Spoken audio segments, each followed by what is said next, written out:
సంవత్సరాలు కష్టపడి పిఠాపురం వారి గౌరవ మర్యాదలు కాపాడుకుంటూ వచ్చానే. పేరు చెబితేనే లేచి నిలబడే స్థాయికి తీసుకొచ్చాను. ఇవాళ సర్వనాశనం చేశావు కదే మా పరువు ప్రతిష్టల్ని. నా ఇష్టమని మాతో అన్నట్టు పోలీసులతో కూడా అనలేకపోయావా?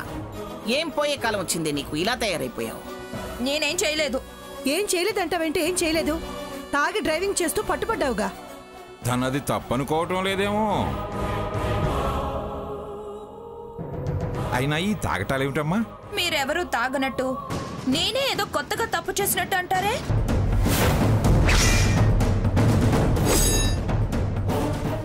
చేయవే, చెయ్యి. వాళ్ళు చేసినట్టే నువ్వు కూడా మేజవాణిలు చెయ్యి.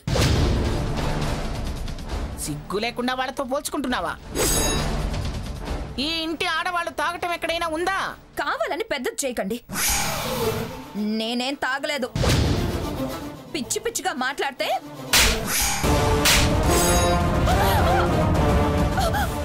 ఏంటి వాగుతున్నావు? తప్పైంది క్షమించు అని కాళ్ళ మీద పడి అడగాల్సింది పోయి నేనేం తప్పు చేయలేదంటున్నావు. డ్రైవింగ్లో ఉంది నువ్వు, డ్రంక్ అండ్ డ్రైవ్లో దొరికింది నువ్వు. దబాయిస్తున్నావేంటి? దబాయింపు చెప్పు. జ్ఞానికి సారీ చెప్పు. అది నా కాళ్ళు పట్టుకుంటే నాకే పాపం తగులుతుంది. పోవే పోవతలకి. లక్ష్మి, దీన్ని తీసుకెళ్లి నెత్తిన నీళ్లు గుమ్మరించి నాలుగు మీద వాతలు పెట్టి ప్రాయశ్చిత్తం చేయి. స్వతంత్రం అంటే ఇది కాదమ్మా, దీన్ని విచ్చలవిడితనం అంటారు. నువ్వు నీ దారి మార్చుకోకపోతే నువ్వు పతనం అవటమే కాదు, వంశ గౌరవం కూడా మంట కలిసిపోతుంది. దానికి మనం చెప్తే బుర్రకెక్కదండి. పోలీసులు నాలుగు తగిలించి పాఠం చెప్తే అప్పుడు అప్పుడు మంట పడుతుంది. అది నీ అసలు కోరిక.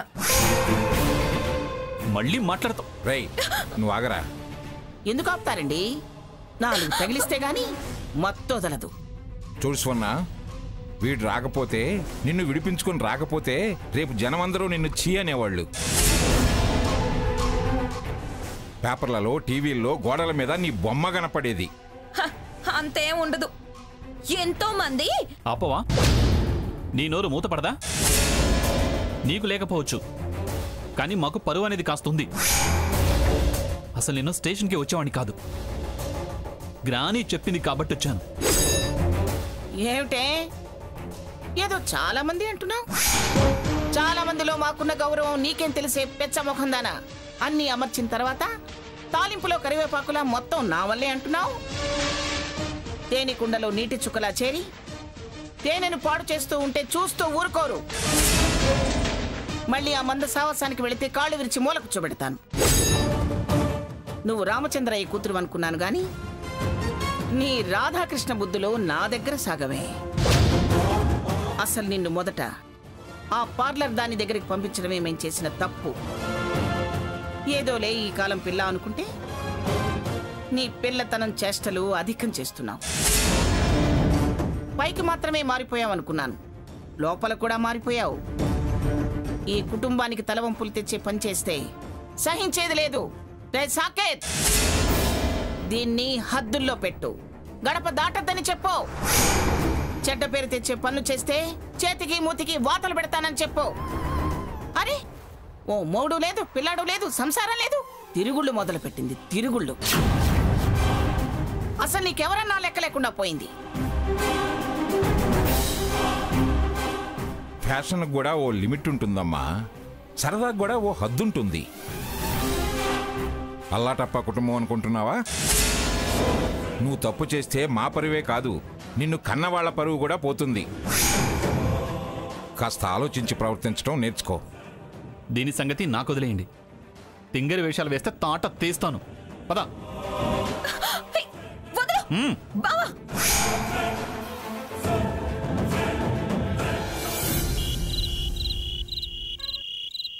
నమస్తే ఆంటీ. నమస్కారాలు నక్క వినయాలు తర్వాత గాని చెప్పిన ఏ పని సక్రమంగా చేయడం రాదా నీకు? అవును, ఎన్నిసార్లు ఫోన్ చేసినా రెస్పాన్స్ సరిగా లేదేమిటి? తలకాయ ఏమైనా తిరుగుతుందా? అది అది సౌండ్ మ్యూట్లో పడిపోయిందంటీ. సౌండ్ మ్యూట్లో పడితే నీకు సౌండ్ లేకుండా చేస్తా. ఏమనుకుంటున్నావే నా గురించి? భాగీరథి, బొబ్బిలి భాగీరథి, ఎక్స్ఎంపీ. ఏదో వయసులో ఉన్నవాళ్ళు ఉత్సాహం ఎక్కువగా ఉంటుంది, ఎదగాల్సిన వాళ్ళు ఇంట్రెస్ట్ ఎక్కువగా ఉంటుందని పనులు అప్పగిస్తే ఏ ఒక్కటైనా సక్సెస్ చేశారా? మీ పార్ట్నర్స్ వల్ల ఇంకా పంతాలు పెంచారు. అలా చేస్తే ఇలా అవుతుంది, ఇలా చేస్తే అలా అవుతుందని కబుర్లు చెప్పారు కదే, ఒక్కటైనా అయిందా? వాణ్ణి ఇలా కొందాం, వీళ్లను ఇంత కొందామని డబ్బు విదిలించానే. కానీ ఏం మిగిల్చావే? బయట సరదాలకే కాక ఆ పార్టీ ఉంది, ఈ పార్టీ ఉందని ఆ స్వర్ణని రెచ్చగొట్టి రచ్చ చేస్తామంటూ లక్షలకు లక్షలు దోచావు కదే. ఏంటేంటేంటి, ఏదో నా సొంతానికి డబ్బులు ఇచ్చినట్టు మీరు అలా మాట్లాడుతున్నారు? నా ప్రయత్నం నేను చేస్తున్నాను కదా. నోర్మీ, నీ సొంతానికి కాకపోతే నన్ను ఉద్ధరిస్తావని డబ్బిచ్చానా? చేత కాకపోతే నా వల్ల కాదని ముందే ఏడవాలి. అంతా నాశనం చేసి ఇప్పుడు గొంతు పెంచుతున్నావంటే? నువ్వు గొంతు పెంచుతున్నావంటే నీ అసమర్థత అని అర్థమవుతోంది. సమాధానం చెప్పలేనోళ్లే రివర్స్గా నీలా వాయిస్ రేజ్ చేస్తారు. అవసరం వచ్చినప్పుడు దొంగేడ్పులేడ్చి ఇప్పుడు నా ప్రయత్నం నేను చేశానంటావంటే? ఏంటే నువ్వు చేసిన ప్రయత్నం? అంటే ఇప్పుడు నేనేం చేయలేదంటారా? వాగకో, నోరెత్తితే గొంతు పిసికి చంపేస్తాను. ఏం చేసావే? ఏం చేసావే? వాళ్ళకింకా నా మీద కోపం పెంచావు, చెడగొట్టి వాళ్ళని తెలివిని పడేశావు. నేనుగా రంగంలోకి దిగినా వాళ్ళకి నా మీద నమ్మకం పోయేటట్టు చేశావు. నన్ను అవమానాల పాలు చేశావు. నా శక్తి మేర నేను చేయగలిగింది చేశాను. ఇప్పుడు నా శక్తి మేరకంటున్నావు.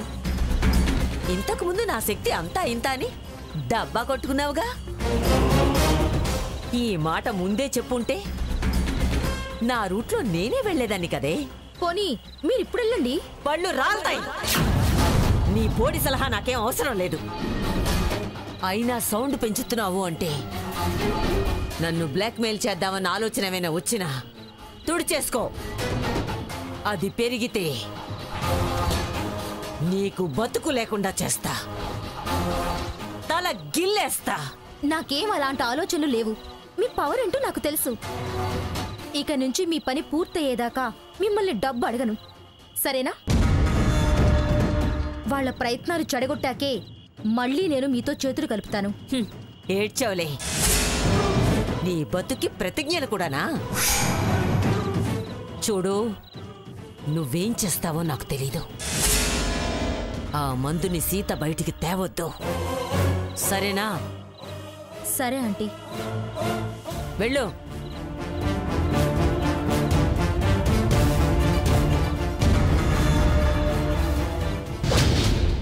మిమ్మల్ని వదిలేసి వెళ్ళాడా? అవును, చాలా సీరియస్ గా ఉన్నాడు. నా మీద సీరియస్ గా ఉన్నాడు. నీ మీద ఎందుకు? బిజినెస్ ఇంకా మొదలట్లేదని. అతను అలాగే సీరియస్ గా ఉంటే చాలా కష్టం. నేను అదే అనుకుంటున్నాను. ఎలాగోలాగా కూల్ చేయాలి. ఎలా? అంత సీరియస్ గా ఉంటే మనం ఎలా కూల్ చేస్తాం? ఎలాగో అలాగా, లేకపోతే మనం ట్రబుల్స్ లో పడతాం. అటు భాగీరథి సీరియస్ అయ్యి ఇటు సాకేత్ సీరియస్ అయితే ఎలా? ఏం చేస్తే అతను కూల్ అవుతాడు? స్వర్ణతో కొత్త నాటకం మొదలు పెట్టిద్దాం. కరెక్ట్. ఇందాక నాతో రానున్నాడు, తర్వాత వచ్చాడు కదా. ఎందుకు? స్వర్ణ కోసమే కదా. తనంతట తను రాలేదు, తన గ్రానీ పంపించిందట. ఏదైనా స్వర్ణ కోసమేగా.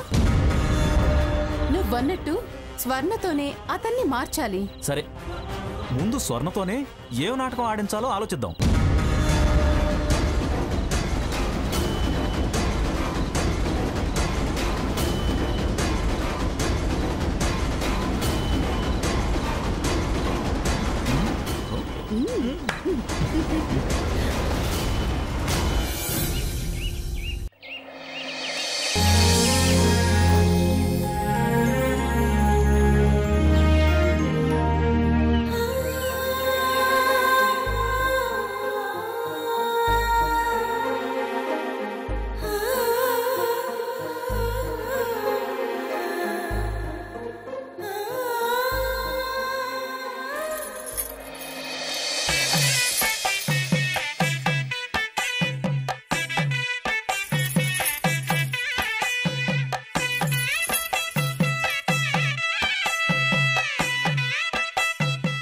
Good morning Raghu. Good morning Sita.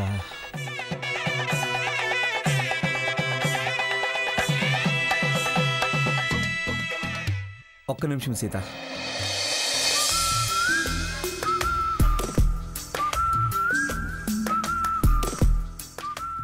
ఈ అంకెల్ ఏంటి? మనం మన లక్ష్యాన్ని చేరుకోవడానికి ఇప్పుడున్న స్థితికి మధ్య వ్యత్యాసం. అంటే అంటే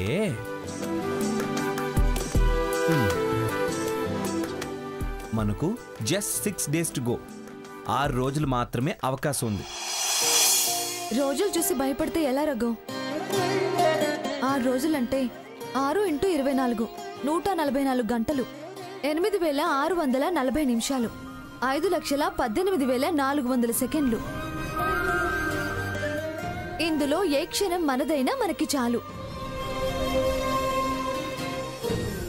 మార్పుకి అవకాశం మనదైతే విజయం మనదే అవుతుంది. That is Sita. ఈ కాన్ఫిడెన్సే మనల్ని విజయం వైపు నడిపిస్తుంది, గెలిపిస్తుంది. Keep it up Sita. నేను నీతో పాటే జతగా నడుస్తాను. I love you Sita.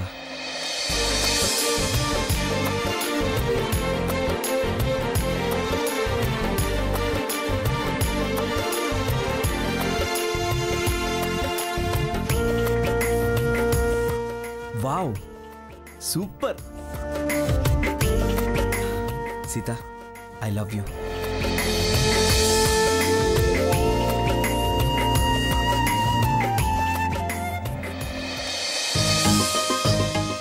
అత్తయ్యగారు, అత్తయ్యగారు, ఏమిటే నోరు చారడంత చేసుకుని మొహం చాటంత చేసుకుని వచ్చావు? ఏమిటి ఆనందం? మరి మరి మన బుజ్జిగాడు గడప దాటాడత్తయ్యా. అవునా? ఎదుగుతున్నాడు కదా, వెంటనే గడప కుడుములు చేసి దేవుడికి నైవేద్యం పెట్టు. అలాగే అత్తయ్య. ఇదిగో ఇవాళ శుక్రవారం కదా, సువర్ణ పూజ కూడా చేయి. ఈ నగలన్నీ పెట్టు. వాడు గడప దాటిన వేళ సువర్ణ పూజ చేస్తే ఇంటికి మేలు జరుగుతుంది. అలాగే సీత కూడా ఫోన్ చేసి సువర్ణ పూజ చేయమని చెప్పు. అనుకున్నవన్నీ అనుకున్నట్టుగా జరుగుతాయి. అమ్మవారు కరుణిస్తారు అని చెప్పు. వాళ్ళ దగ్గర ఏముందని సువర్ణ పూజ చేస్తారు అత్తయ్య గారు?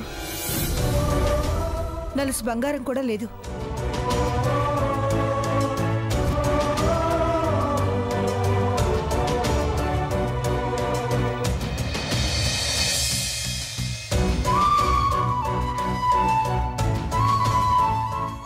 ఇవి శారద 7 వారాల నగలు. అభిమానానికి అన్నీ వదిలి పుస్తల తాడతో ఇల్లు వదిలి వెళ్ళిపోయింది. ఇవి ఆ రోజు నుంచి ఈ రోజు వరకు ఇలా బీరువాలోనే ఉంటున్నాయి. అత్తయ్య గారు, ఏమిటి? ఇవి రఘుకి చెందాల్సినవేగా? అవును. వాళ్ళకి చేరవేస్తే ఇప్పుడున్న ఇబ్బందులోంచి కూడా బయటపడతారు. మీరన్నట్టు సువర్ణ పూజ కూడా జరుగుతుంది. నువ్వన్నది నిజం, కాని వాళ్ళు తీసుకోరు. అలా తీసుకునే వాళ్ళే అయితే నగలే ఇవ్వాలా? నేను చెక్కు రాసిస్తేనే కాదని వెళ్ళారు. వాళ్ళ ఆత్మాభిమానం, ఆత్మవిశ్వాసం అలాంటిది. వాళ్ళు దేన్ని ఆశించరు. వాళ్ళు సరే అనాలే గాని నేను వాళ్ళకేం తక్కువ చేస్తాను? దోచిపెట్టడానికి రెడీగా ఉంది. నిజమే అత్తయ్య గారు, కానీ ఇవి రఘురాం వాళ్ళ అమ్మవేగా. ఏదైనా ఈ పరిస్థితిలో వాళ్ళు అంటుకోరు. పూజ దగ్గర పెట్టు. ఆ శారదే వాళ్ళని ఆశీర్వదిస్తుంది. తీసుకో.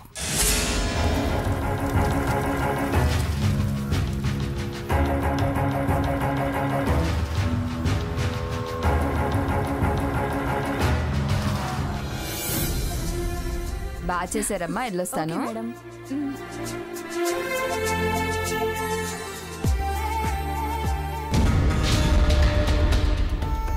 రండారా గారు, కూర్చోండి. ఏం చేయమంటారు? ఫేషియల్. ఓకే, కూర్చోండి.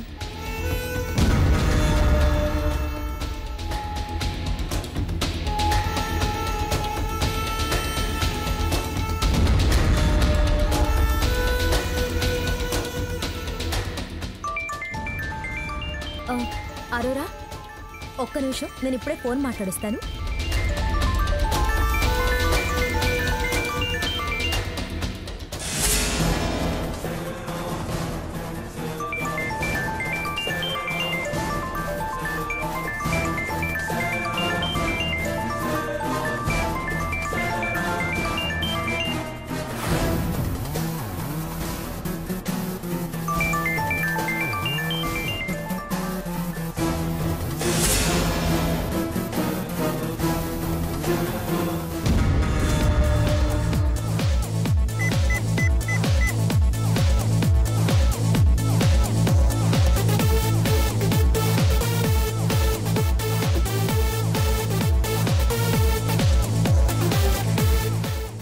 అంతా రెడీ, ఇక నువ్వు ఎంటర్ అయిపోవచ్చు.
అత్తయ్య గారు, హారతి తీసుకోండి.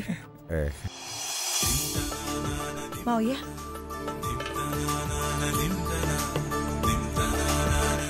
ఏంటమ్మా విశేషం? ప్రత్యేకంగా హారతి తెచ్చావు? మన మహోన్నతు గడుపు దాటాడు మావయ్య. ఆహా,